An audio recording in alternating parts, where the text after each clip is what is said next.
Hello, guys. This is our podcast on how Malcolm X was a disobedient guy.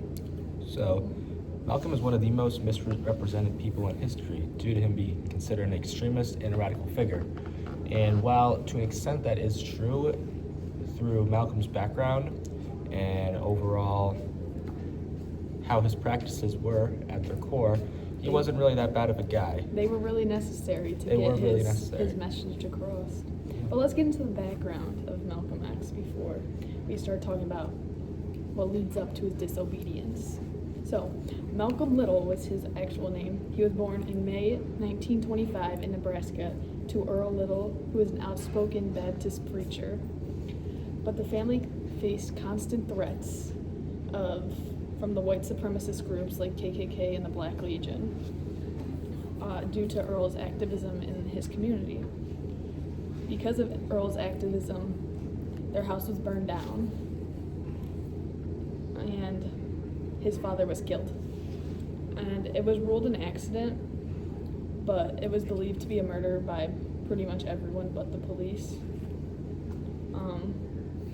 But due to the fire and his father dying, his mother ended up getting institutionalized for mental health issues in 1939, which put all of their children in foster care, including Malcolm. Malcolm was a very bright student, and he excelled in junior high school and wanted to become a lawyer, but his white teachers discouraged him, which led him to drop out of school in the 8th grade, which is hecka young. He wasn't even in high school yet. That's unfortunate.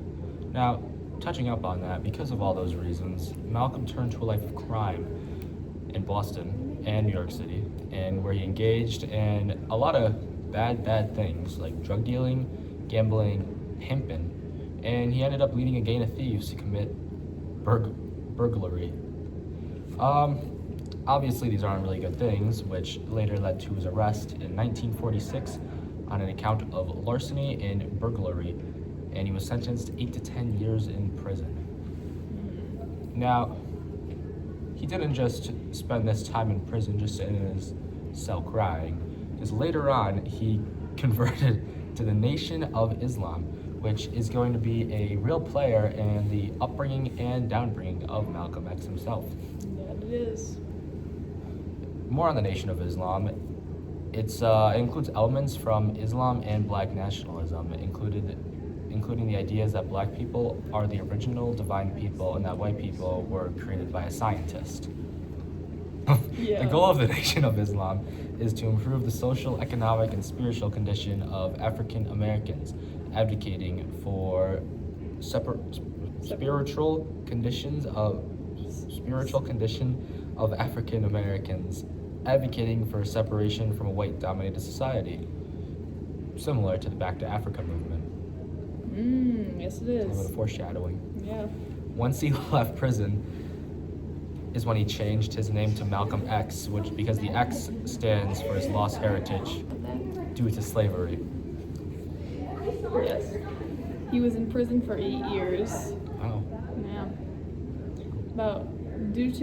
When he got out of prison, he realized he wanted to be a civil rights activist because he was a great speaker. And many people thought different of him because he would criticize the current civil rights movement to appeasing to white people and not helping fix the problem because they were too peaceful in some cases when Black people were getting murdered by cops. Not good. They were not doing anything about it. No. And he believed that racial unity was impossible in the United States, and he wanted separate states for African Americans because he didn't think they could live among the white people.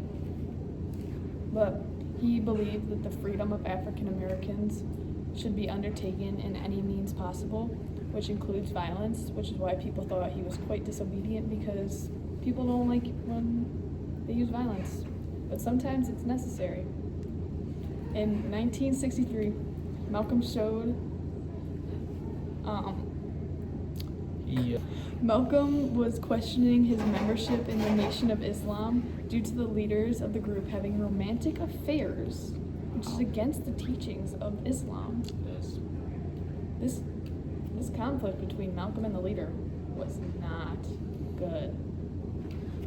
Malcolm, they've had serious beef, which the leader tried to get Malcolm killed multiple times by many assassination attempts against him.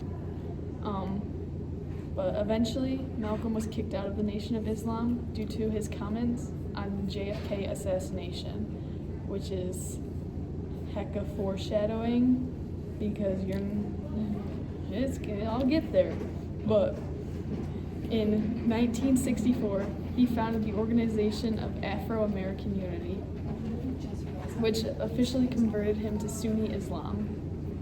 But since he converted, he had to go on his pillage to Mecca, and this is where he learned racial unity is possible after he saw groups of Buddhists, Muslims, and multiple other people praying together all as one with no divides or anything, but which changed his whole ideas on how the US can be, it's possible.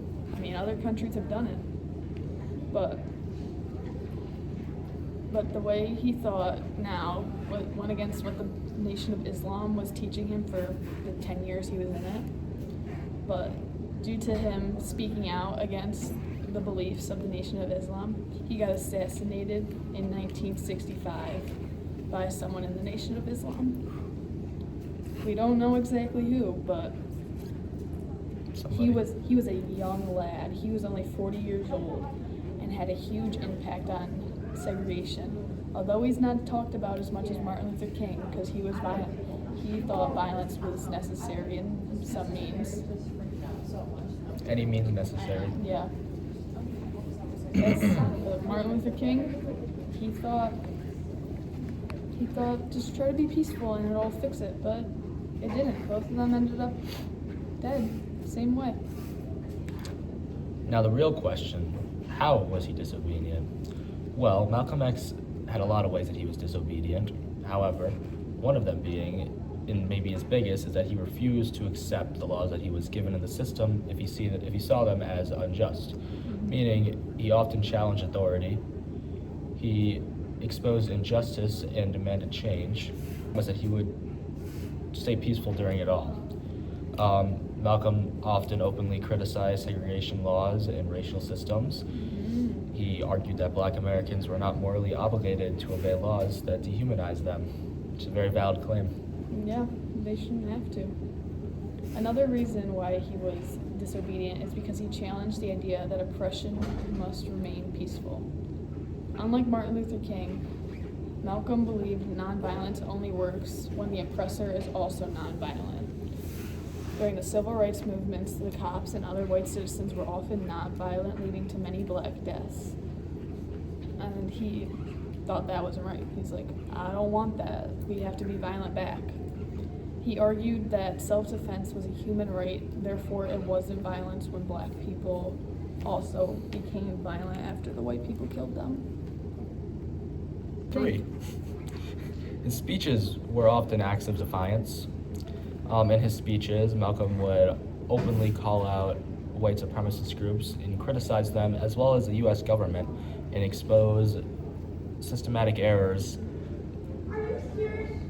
police brutality, and racism in the United States system. He would just criticize it, and he made a lot of people think whether it was good or bad.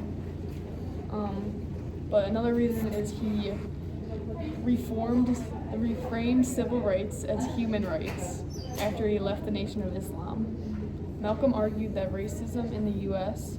was a human rights violation and not a civil rights issue. He thought this went against the Constitution, that, all people are born equal. That is just not true at this time period. They were not born equal. And he wanted to bring America before the United Nations, which was a direct challenge to the U.S.'s authority and global image. Many people thought different of the U.S. now, but they realize what's happening. Now, the real question with Malcolm X is, can resistance still be civilly disobedient if it isn't peaceful? In the short, the answer is yes. In the long, the answer is it can. And Malcolm X is a great example of how it can be. Malcolm X used many tools, both violent and nonviolent, but specifically on his nonviolent, they were used to expand his civilly disobedience by refusing to comply with many laws and rules that were set in front of him. And he said, nah, I'm not going to take that. Yeah, he's like, no, I don't want to be bossed around by these white people. He said, nah, I'm going to do my own thing. And that's how Malcolm X was civil disobedient in the 1960s.